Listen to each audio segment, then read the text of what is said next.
Como ustedes se habrán dado cuenta, hoy no estamos siguiendo la secuencia de Efesios, que es el libro sobre el cual estamos predicando. Y esto es así porque el mes en el que estamos, el mes de agosto, es el mes de la Biblia, o es el mes que en las iglesias reformadas celebramos como el mes de la Biblia. Entonces, yo he tratado de ir intercalando un mensaje relacionado con Efesios y otro que tenga que ver algo con la palabra de Dios. Entonces, este domingo estamos predicando sobre este pasaje que acabamos de leer hace un momento. El próximo domingo regresamos a Efesios y el siguiente domingo volvemos a predicar algo relacionado con la Biblia. Y ya después, en el mes de octubre, retomamos nuevamente Efesios en el orden en el que vamos.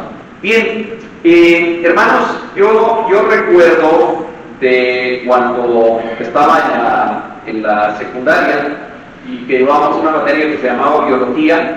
Yo sé que ya no la llevo, estoy hablando desde la prehistoria, pero llevábamos una materia que se llamaba biología, luego le cambiaron de nombre, creo que le pusieron ciencias naturales, alguna cosa así.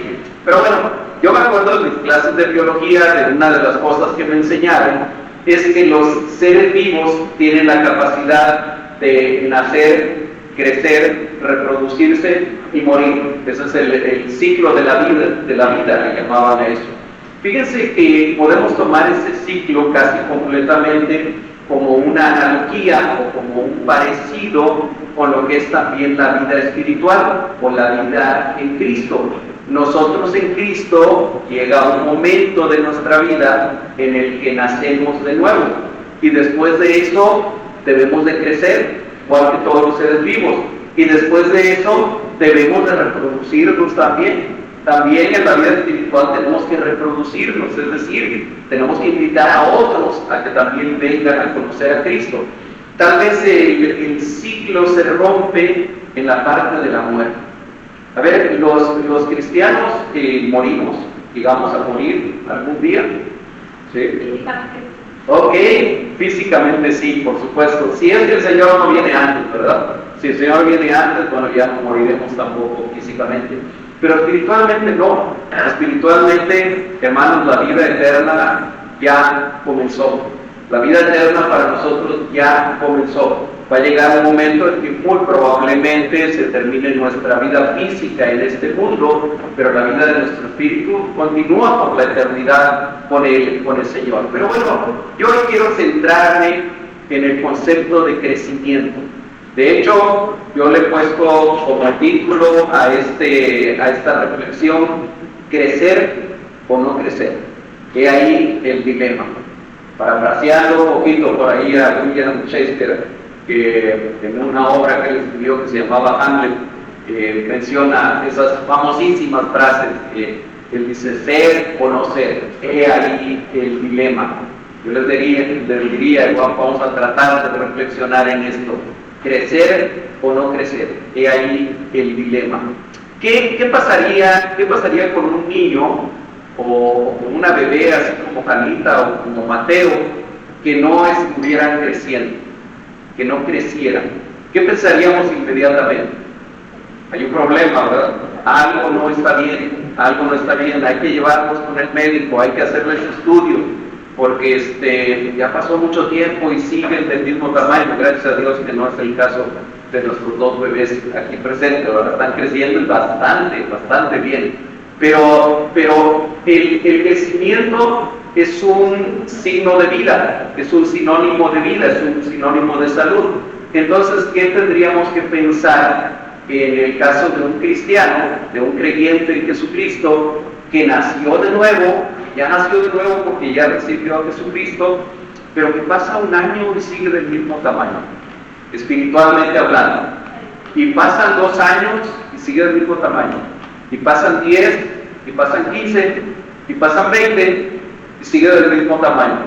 Tendríamos que decir, algo no está bien, algo no está funcionando bien. Saben que tristemente eso pasa muchas veces en la vida de algunos cristianos. Hay veces pasan 2, 3, 5, 10, 15, 20, 30 años y espiritualmente siguen del mismo tamaño, en el mismo nivel. algo está pasando, algo no está caminando bien. ¿Saben cuál es el principal factor que interviene para que un niño como Cana, como Mateo, no crezcan adecuadamente? ¿Saben cuál es el principal factor? El alimento, ¿verdad? La alimentación. Puede haber otros factores, ¿verdad? De enfermedades, la genética, otro tipo de cosas, pero el principal factor es que no nos están alimentando bien, ¿verdad? ¿Sí? Imagínense un bebé que después, bueno, ya no bebé, un niño de 5 años o de 6 años o de 7 años, que su mamá le sigue dando únicamente leche. Únicamente le sigue dando leche. Ya no el pecho, ¿verdad? Ya no se le puede dar, pero que solamente le sigue dando leche. Bueno, pues seguramente que le diríamos a esa mamá: señora, usted está mal, mire, ya su niño ya tiene que comer carnita, ya tiene que comer otro tipo de cosas, y que la mamá nos dijera así, pero es que, ¿saben qué? Que lo único que le gusta es la leche, y entonces pues no le doy nada más leche. Por eso, digamos, bueno, está haciendo las cosas mal, no lo está alimentando bien. Crecer, hermanos, en la vida cristiana tiene que ver también con el alimento. No es el único factor, pero yo les diría es el principal factor, el principal motivo que interviene para que un cristiano no crezca en su vida espiritual. Y por eso es que a veces el dilema para la iglesia es crecer o no crecer. Y no hablo solamente de crecer en número, no hablo de crecer en personas, en miembros. Hablo del crecimiento espiritual de cada uno de los miembros. Hermanos, y cómo nos gustaría que nuestra iglesia tuviera 200, 300, 500 miembros. Eso sería algo muy bueno. Pero qué terrible es cuando una iglesia crece solamente en número, pero cada uno de los 500 que van a esa iglesia están chaparritos espiritualmente, ¿verdad? Son niños pequeños espiritualmente. Y a veces alguien dice por ahí: no es lo mismo crecer que engordar. Hay veces que las iglesias se engordan, pero no crecen en la estatura. Ahora, ¿qué es lo más importante? Bueno, crecer espiritualmente, definitivamente. Eso no quiere decir que no busquemos crecer en número, desde luego que sí, porque crecer en número significa que otros que no conocían de Jesucristo están llegando y están conociendo a Jesucristo. Pero lo primordial es que nuestro crecimiento sea armónico. La palabra que acabamos de leer hace un momento habla de crecer. El versículo 18, y digamos que es el versículo central de todo este pasaje que leímos de los versículos 14 al 18, y el 18 es el central. Tienen abiertas sus Biblias, ¿verdad? ¿Sí? Si no, ábranlas por favor, y no las cierren. Estamos en 2 de Pedro, capítulo 3, versículos 14 al 18. ¿Me quieren acompañar nuevamente el versículo 18 y lo leemos juntos? 2 de Pedro 3, 18, dice: antes bien, crecer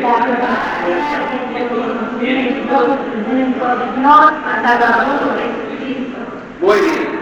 En ese versículo, perdón, lo corté a la mitad. En ese versículo hay una exhortación principal que es crecer, es crezcan. Y bueno, como este es el versículo central y este verbo crecer es el verbo central de ese versículo, yo voy a tratar de dividir esta reflexión en 3 partes que tienen que ver con el crecer. Creo que este pasaje nos habla de 3 aspectos en el que tenemos que crecer. Tenemos que crecer en santidad, tenemos que crecer en discernimiento y tenemos que crecer en gracia y conocimiento. Así que vamos a tratar de hablar primero de lo que nos dice de crecer en santidad. Vayan al versículo 14 antes de que cierren sus Biblias. Comienza diciendo el pasaje que leímos: por lo cual, oh amados, estando en espera de estas cosas. ¿En espera de qué cosas? ¿De qué está hablando aquí Pedro? Bueno, si ya hubiéramos leído de los versículos 1 al 13 del capítulo 3, hubiéramos encontrado que Pedro está hablando de la segunda venida del Señor Jesucristo. Pedro está hablando de los últimos tiempos, de lo que va a pasar en los últimos tiempos. Está advirtiendo a la iglesia a la cual le escribe de algunas cosas que van a ocurrir. Y ahora, como pastor amoroso, se dirige a esa iglesia con una palabra muy cariñosa y les dice: por lo cual, oh amados, estando en espera de estas cosas, procurad con diligencia. Y enseguida nos va a decir qué es lo que quiere que nosotros procuremos con diligencia. Fíjense que, como ustedes saben, el Nuevo Testamento no fue escrito en español, fue escrito en griego, y hay algunas palabras que no corresponden así exactamente con las palabras en griego. Lo que para nosotros son tres palabras, que es procure con diligencia, en griego es solamente una palabra, es solamente un verbo que se pronuncia algo así como smudazo. Y smudazo literalmente quiere decir: hagan el esfuerzo, sean prontos, sean rápidos, sean fervientes, hagan, decir spudazo, es decir, hagan las cosas con interés y bien hecho. Y entonces, bueno, los traductores tienen que buscar algún equivalente, y el equivalente es: procuren con diligencia, procuren prontamente, procuren, pónganle mucho interés a esto. ¿Y qué es la primera cosa que nos exhorta aquí la palabra? Que hagamos de esa manera, que hagamos con spudazo, que hagamos con diligencia, que hagamos rápidamente y bien hecho, ser hallados por Él sin mancha e irreprensibles en paz. En otras palabras, nos está diciendo aquí la Escritura: esfuércense para que cuando el Señor venga, o para cuando el Señor los llame a su presencia, ustedes sean hallados por Él sin mancha e irreprensibles en paz. En otras palabras, nos está diciendo: vivan en santidad. En otras palabras, nos está diciendo: crezcan en santidad. Hermanos, yo sé y estoy bien consciente de lo riesgoso que es hablar de la santidad. Miren, cuando uno como predicador comienza a hablar de la santidad, lo primero que todo el mundo tiene derecho a pensar es: ¿con qué tanta santidad vive usted, hermano? ¿Sí? Eso es el primer riesgo de hablar de la santidad. El segundo riesgo de hablar de la santidad es que a veces es un concepto no bien entendido, y seguimos teniendo, muchos de nosotros, cristianos, evangélicos, reformados, a veces seguimos teniendo un concepto católico romano de la santidad, y seguimos pensando que los santos están en el cielo, y seguimos pensando que, bueno, santo no soy, ¿verdad? O santa no soy. Seguimos teniendo esa idea de que la santidad es lo mismo que ser perfecto. La santidad es lo mismo que casi que te salgan alitas, ¿no? Y ya empieces a volar. Por cierto, nunca vamos a hacer ángeles, por cierto, digo, es otra distorsión más que a veces se tiene. Luego nos pintan el cielo y así, ya, es que ya se fue al cielo y es un angelito. No, nunca vas a ser un angelito. Los ángeles son otra parte de la creación de Dios. A nosotros Dios nos hizo humanos. Pero tenemos ese concepto equivocado de la santidad. Hermanos, ¿qué es la santidad? En lo que dice la palabra que nosotros debemos de crecer cuando nos anima a crecer en santidad. Vivir en santidad es vivir en una lucha constante por obedecer la palabra de Dios. Fíjense bien que dije en una lucha constante. Y eso quiere decir que vivir en santidad nunca va a ser fácil, ni para mí, ni para ustedes, ni para nadie. Nunca va a ser algo que se da ya simplemente. No, es algo por lo que yo tengo que luchar, es algo por lo que tengo que esforzarme, es algo por lo que yo tengo que estar orando al Señor. Y hace no mucho tiempo, predicando de Efesios, yo les decía: ¿cuál es tu principal necesidad? Y predicábamos sobre eso, porque a veces confundimos las cosas materiales con nuestra principal necesidad. Y yo te preguntaría, hermano, ¿cuántas veces o qué tan seguido oras al Señor pidiéndole santidad? ¿Cuántas veces oramos pidiéndole al Señor, Señor, hazme santo? Señor, concédeme la santidad, concédeme vivir en santidad. Señor, quiero vivir en santidad, deseo vivir de esa manera. Padre, tú sabes cuánto lucho con todos los pecados con los que estoy luchando todos los días. Señor, ayúdame a vivir en santidad. Cuando nosotros le pedimos a Dios, cuando nosotros creemos en lo que le estamos pidiendo a Dios, podemos estar seguros de que Dios nos va a responder y nos va a responder de una manera perfecta. Así que en estos primeros versículos, por lo menos en el versículo 14, la palabra nos está animando, nos está exhortando a que crezcamos en santidad. Luego de los versículos 15 al 17, encontramos que sigue una exhortación de parte de la palabra y dice: y tener entendido que la paciencia de nuestro Señor es para salvación. Permítame leer los 3 versículos de corrido.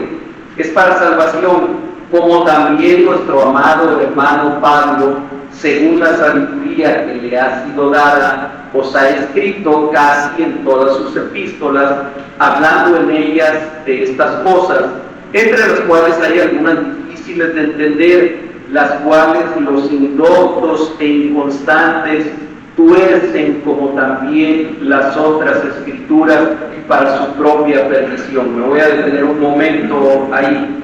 Dice, en primer lugar aquí, a mí me llama mucho la atención que Pedro, el autor de esta carta, está hablando de otro apóstol. No es muy frecuente esto. Pedro ahora menciona a Pablo, hace una mención de Pablo, y dice: como también nuestro amado hermano Pablo, según la sabiduría que le ha sido dada, os ha escrito casi en todas sus epístolas, hablando en ellas de estas cosas. ¿De cuáles cosas? De la segunda venida del Señor Jesucristo, de la paciencia de Dios, de que el hecho de que el Señor Jesucristo no haya venido por segunda vez no es tardanza, hermanos, desgracia. ¿Cuántos años llevamos esperando la segunda venida del Señor Jesucristo? Apenas 2000 años, ¿sí? Hermanos, no es tardanza, es gracia. Lo que el Señor ha hecho es prolongarle su paciencia, es prolongarle a todas las generaciones que han pasado de hace 2000 años para acá, incluyéndonos a nosotros, prolongarnos su paciencia. Y Pablo escribe mucho sobre estas cosas, pero ojo, y aquí es donde yo quiero resaltar, porque tiene que ver con el mes de la Biblia, tiene que ver con la Biblia y tiene que ver también con el crecimiento de nosotros. Dice aquí Pedro que Pablo ha escrito algunas cosas, entre las cuales hay algunas difíciles de entender. ¿Ustedes han encontrado alguna vez, cuando están leyendo su Biblia, algunas cosas difíciles de entender? Sí, yo creo que todos, ¿verdad? Todos. Hay algunas partes de la Escritura que definitivamente no son fáciles de entender. Si alguien les dice que entiende toda la Biblia y que cualquier pregunta de la Biblia se les puede responder, ahí yo ya empezaría a tener cuidado. ¿Sí? ¿Por qué? Porque nadie tenemos todas las respuestas. Hay cosas verdaderamente de la Escritura que son difíciles de entender. Pero déjenme hacerles otra pregunta. ¿Todo lo que hay en la Biblia es difícil de entender? No, ¿verdad? ¿Sí? ¿Ustedes qué dirían? ¿Hay más cosas que son claras y fáciles de entender o más cosas que son difíciles de entender? ¿Ustedes qué dirían? Claras, ¿verdad? Claras.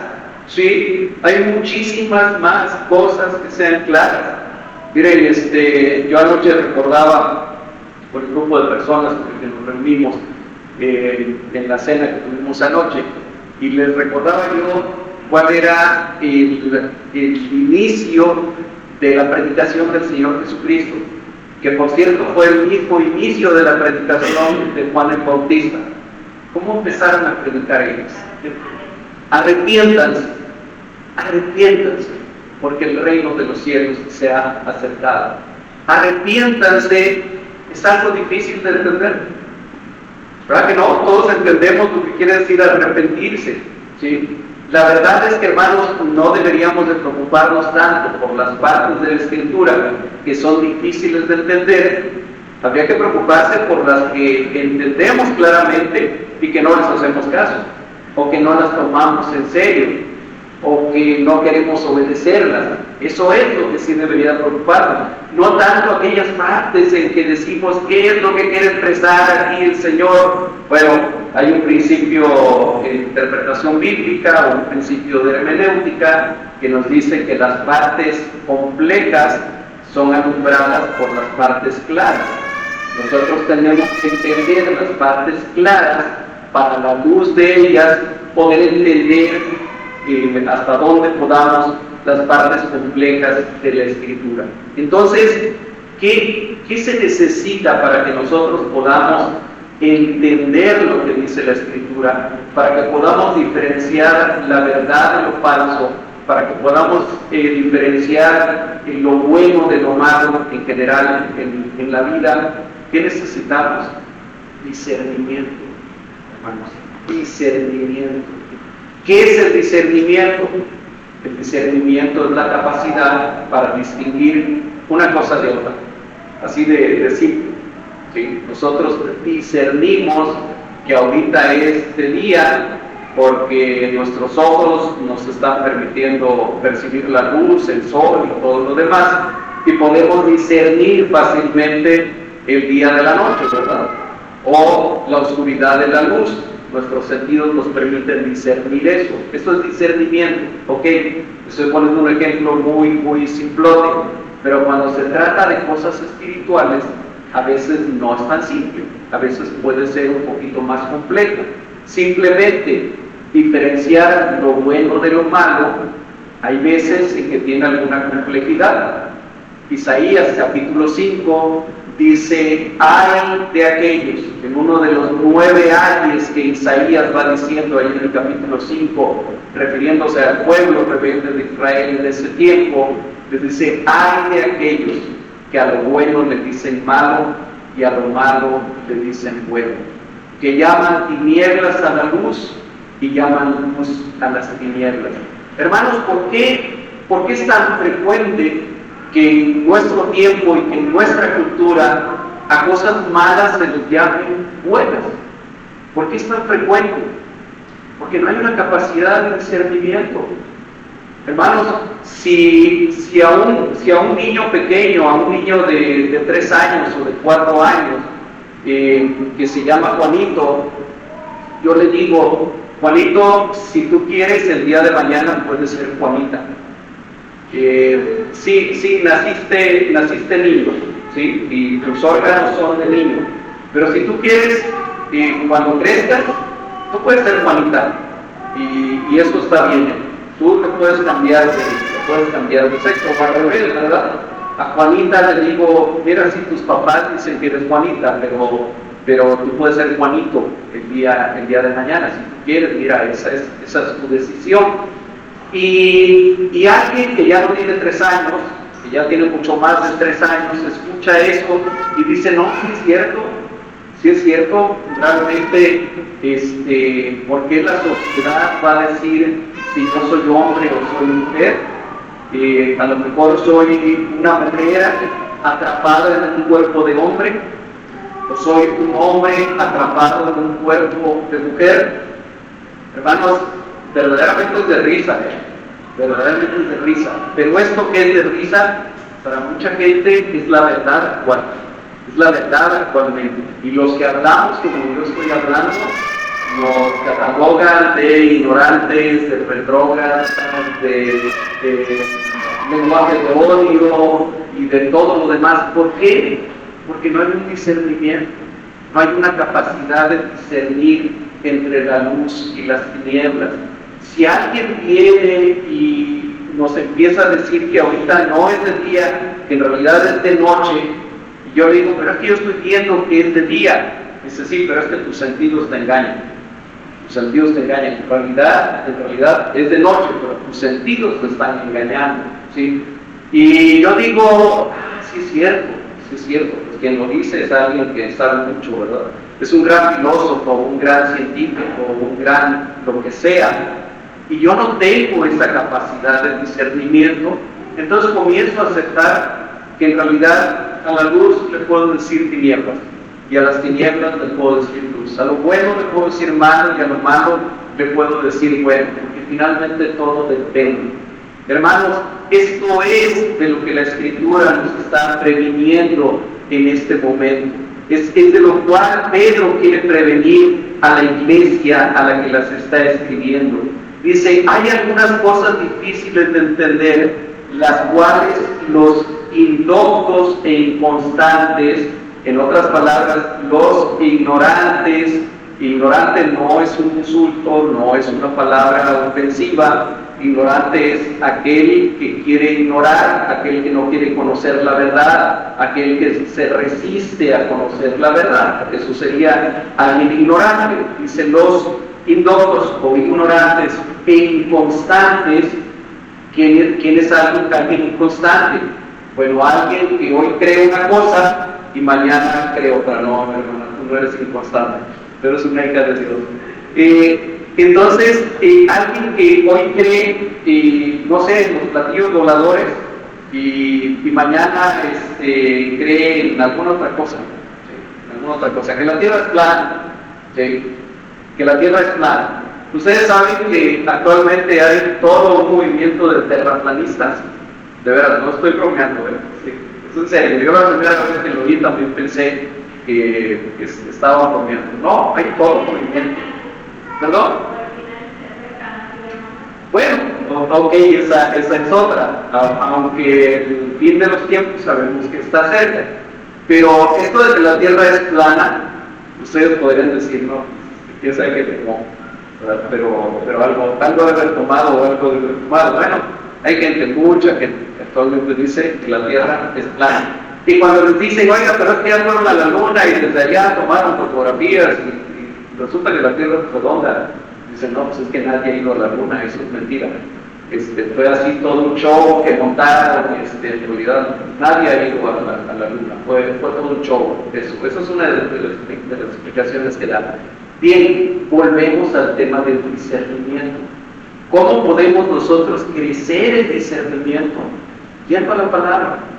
Yendo a la palabra de Dios, buscando ese discernimiento, esa capacidad de diferenciar entre lo bueno y lo malo en la palabra de Dios, porque sigue diciendo aquí, las cuales los indoctos e inconstantes tuercen, como también las otras escrituras. Es decir, no solamente lo que escribió Pablo, las otras escrituras también las tuercen para su propia perdición. Fíjense que ahí tengo que meterme otra vez un poquito con el griego, porque es interesante que la palabra que se usa o que se traduce como torcer o como tuerce, es una palabra bien gráfica en griego que se refiere no solamente a torcer así. A ver, tiene alguna particularidad esa palabra. Solamente aparece en este versículo, en todo el Nuevo Testamento. Es de las palabras únicas en griego en todo el Nuevo Testamento. Y en otros escritos que no son del Nuevo Testamento, se usa también ese verbo y se refiere a torcer, pero a torcer violentamente. Déjenme ponerles el ejemplo que yo leí en cuanto a esto.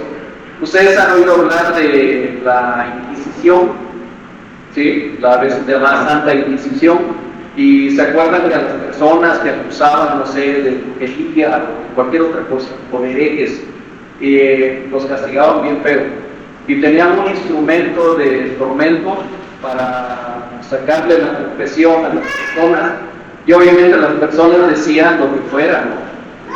Decían, no, tú dices que eres brujo, sí, soy brujo, pero ya no me atormentes más. Bueno, había un instrumento que le llamaba potro, y el potro era algo donde agarraban, por ejemplo, de las muñecas y de los tobillos a las personas, y luego comenzaban a darle vuelta por aquí a un engranaje, de manera que la persona se estiraba y se estiraba y se estiraba y se estiraba, pues hasta un punto de martirio o hasta un punto de muerte. O bien, otra cosa que podían hacer con el potro era no sé, el brazo izquierdo, ponértelo en el derecho y el derecho en el izquierdo, y luego estirar todo lo más posible para que esto se torciera, para que sus articulaciones se torcieran. Bueno, a eso se refiere ese verbo en griego. Habla no solamente de torcer, sino de torcer algo con violencia. Y muchas veces lo que se hace con las escrituras, o hay quienes hacen esto, a quienes se refería Pedro, no solamente, no es que hagan una mala interpretación inocente, no, tuercen violentamente la escritura para que la escritura diga lo que ellos quieren que diga. Si ellos quieren que la escritura diga que el Espíritu Santo no existe, que el Espíritu Santo es la fuerza activa de Dios, ellos tuercen la escritura de tal manera que hacen que algunas partes de la Biblia digan eso. O si ellos quieren enseñar que el Señor Jesucristo era un ángel y que el Señor Jesucristo no es Dios, van a tomar determinados versículos y los van a torcer de determinada manera que digan eso que ellos quieren que dicen. Esto es de lo que nos advierte aquí la Escritura. Nos está diciendo cuidado con los que tuercen las Escrituras. Versículo 17. Así que vosotros, otra vez, oh amados, sabiendo de antemano que hay quienes tuercen las Escrituras para su propia perdición, dice, guardaos, tengan cuidado, no sean arrastrados por el error de los inicuos, caigan de vuestra firmeza. ¿Qué es lo que nosotros tenemos que hacer para no caer de nuestra firmeza? Hermanos, tenemos que crecer en discernimiento. Crecer en discernimiento de la palabra de Dios. ¿Y cómo crecemos en discernimiento? Bueno, yendo una vez y otra vez y otra vez a la palabra, a buscar la verdad que hay en ella. Entrenándonos en la palabra de Dios. Hermanos, tenemos que ser entrenados en lo bueno y en lo malo. Tenemos que ser entrenados en diferenciar, no quiero decir que tenemos que ser entrenados en lo malo, perdón, a diferenciar entre lo bueno y lo malo de acuerdo a lo que dice la palabra de Dios. Ese es el discernimiento en el que tenemos que crecer. Y voy con el último punto, y créanme que me he brincado varios. Dice la palabra de Dios que tenemos que crecer en gracia y en conocimiento de nuestro Señor y Salvador Jesucristo. Dice el versículo 18, antes bien, en lugar de que se desvíen, en lugar de que sean torcidos, en lugar de que logren aquellos que tuercen las Escrituras, que ustedes sean arrastrados por el error, en lugar de eso, dice, crezcan en la gracia y en el conocimiento de nuestro Señor Jesucristo. El conocimiento del cristiano tiene que ser armónico. Tenemos que crecer en santidad, tenemos que crecer en discernimiento, tenemos que crecer en gracia y tenemos que crecer en conocimiento. Solamente quiero hacer una pequeña aclaración cuando hablamos de crecimiento en el conocimiento de nuestro Señor y Salvador Jesucristo. Hermanos, no es lo mismo conocer mucho acerca de alguien que conocer bien a alguien. Hay una tremenda diferencia entre ambas cosas. Espero poder explicarme bien. A mí alguien me pudo haber platicado mucho de la hermana que está sentada aquí adelante. ¿Sí? Me pudo haber platicado mucho de ella y decirme a dónde nació, cuándo nació, cómo se llamaron sus papás, quién era su familia, de dónde era. Es más, me pueden pasar su expediente clínico y ver de qué enfermedades padece y alguien me puede platicar mucho de las virtudes que tiene, de los defectos que tiene. Y yo puedo llegar a conocer mucho de la hermana, ¿sí? Pero puedo no conocerla. Puedo conocer mucho acerca de ella, pero no conocerla a ella, ¿sí? Gracias a Dios llevamos 48 años viviendo juntos, la hermana y yo, Y entonces les puedo decir, la conozco bastante. No conozco solamente acerca de ella, la conozco a ella. Sí se nota cuál es la diferencia, ¿verdad? Entonces, con el Señor Jesucristo puede pasar lo mismo. Puede ser que yo sepa bien a dónde nació, a dónde creció, cómo fue engendrado, todo lo que dice la Biblia sobre él. Es más, me aprendo todos los sermones que él dio, me aprendo todas las enseñanzas que él dio, y de esa manera llego a conocer mucho acerca de él, pero puedo no conocerlo a él. Puede ser que no he llegado a conocerlo a él. Si él no es mi Señor, si él no es mi Salvador, si él no es mi Rey, si yo no estoy dispuesto a dar la vida por él, si yo no estoy dispuesto a hacer lo que sea que él diga que haga, quiere decir que no lo conozco. Puedo conocer acerca de él, pero no conocerlo a él. Y a lo que nos está exhortando aquí la palabra, cuando dice: antes bien creced en la gracia y en el conocimiento de nuestro Señor y Salvador Jesucristo, no nos está hablando que nos sepamos de memoria todo el Nuevo Testamento. Digo, si se lo aprenden de memoria, que bueno, no estoy diciendo que ese conocimiento sea malo. No estoy diciendo que no necesitemos saber todo lo que acabamos de mencionar sobre la historia del Señor Jesucristo, pero no es a lo que se refiere la Escritura cuando dice que crezcamos en el conocimiento de nuestro Señor y Salvador Jesucristo. Es: conózcanlo, vivan con Él, convivan con Él. ¿Cómo convivimos con el Señor? Pues cuando convivimos con Él en oración, cuando no solamente leemos la palabra, sino que reflexionamos en la palabra, cuando le decimos: Señor, me cuesta mucho trabajo obedecer, pero quiero obedecer, deseo obedecerte con todo mi corazón, quiero hacer las cosas como tú dices que se deben de hacer. Me da trabajo, no tengo la capacidad, lucho con esto, pero es lo que quiero hacer. Y eso es crecer en gracia, y eso es crecer en conocerlo a Él. Es a lo que la Escritura nos está mandando una y otra vez.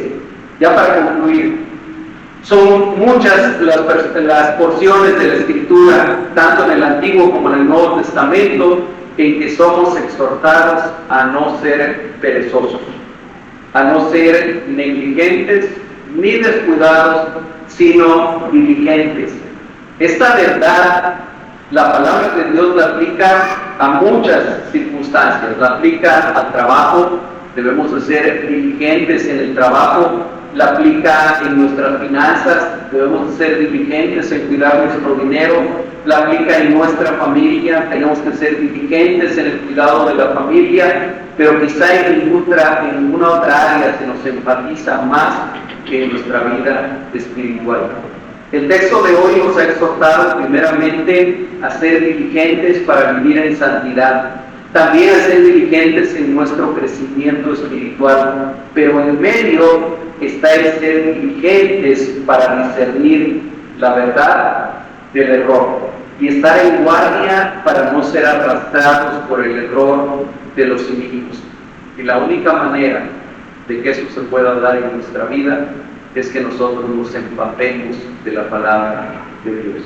Deuteronomio capítulo 8, versículo 3, dice el Señor ahí: porque no solamente de pan vivirá el hombre, sino de todo lo que salga de la boca de Jehová vivirá el hombre. Y miren, ese es uno de los versículos que el Señor Jesucristo toma en Mateo 4:4, cuando se enfrenta al mismísimo Satanás y le dice: escrito está, no solamente de pan vivirá el hombre, sino de toda palabra que sale de la boca de Dios. El mismo Señor Jesucristo lo repite lo que está en Deuteronomio 8:13, pero todavía es más gráfico, más entendible lo que enseña también el apóstol Pedro en otra parte de su primera carta, primera de Pedro 2:2, dice: desead como niños recién nacidos la leche espiritual no adulterada, para que por ella crezcáis para salvación, Fíjense lo que está diciendo aquí la palabra. Dice, hermanos, iglesia, creyentes en Jesucristo, deseen, así como los niños recién nacidos desean la leche, pero leche espiritual no adulterada. ¿Cuál creen ustedes que sea esa leche espiritual no adulterada? La palabra de Dios, la Biblia. ¿Cuál creen que sea ese pan del cual dice la Escritura, no solamente del pan físico vivirá el hombre, sino de toda palabra que sale de la boca de Dios? La Biblia. Nuevamente, ¿a dónde encontramos esa leche espiritual no adulterada? En la palabra de Dios. Hermanos, la responsabilidad de predicar la palabra es bien grande. Créanme que cuanto más tiempo paso predicando, más siento el peso de la responsabilidad. Predicar la palabra de Dios es una responsabilidad, porque estamos predicando delante de Él. El Señor está aquí. Es como que yo estoy hablando de alguien, pero de alguien que está presente en este lugar. Entonces es una responsabilidad hacerlo. Y escuchar una predicación es algo bueno. Es la forma finalmente en la que la palabra es expuesta. Pero no hay nada que sustituya el que tú con tus propios ojitos vayas a la palabra, leas la palabra, le pidas al Espíritu Santo que te ayude a entender la palabra. No hay nada que sustituya eso.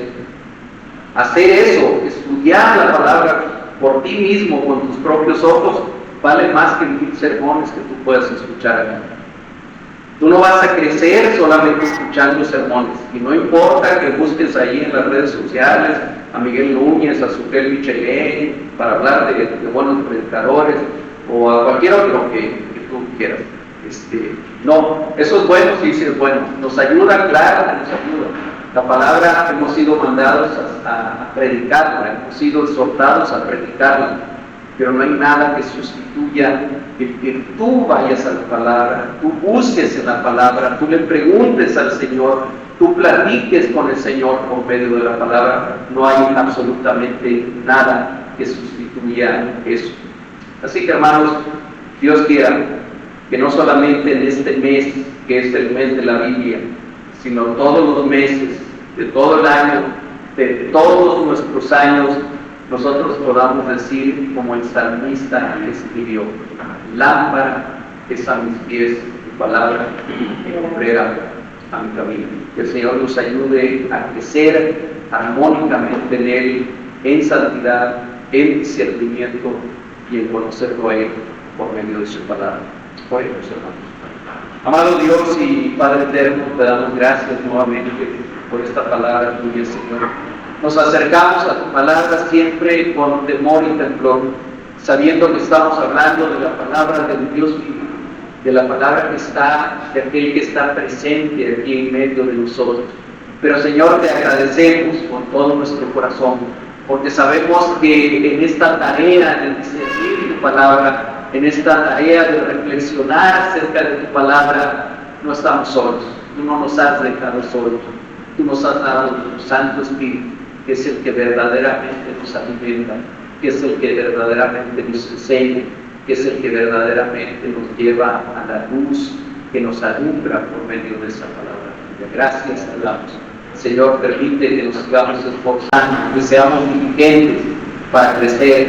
Sabemos que ese crecimiento no se da automáticamente, que tú nos has dicho que nos esforcemos, que tú nos has dicho que nos empeñemos, que tú nos has dicho que seamos diligentes en trabajar en tu gracia para tener ese crecimiento. Gracias, en el nombre de Jesucristo. Amén. Gracias, hermano. Dios te bendiga.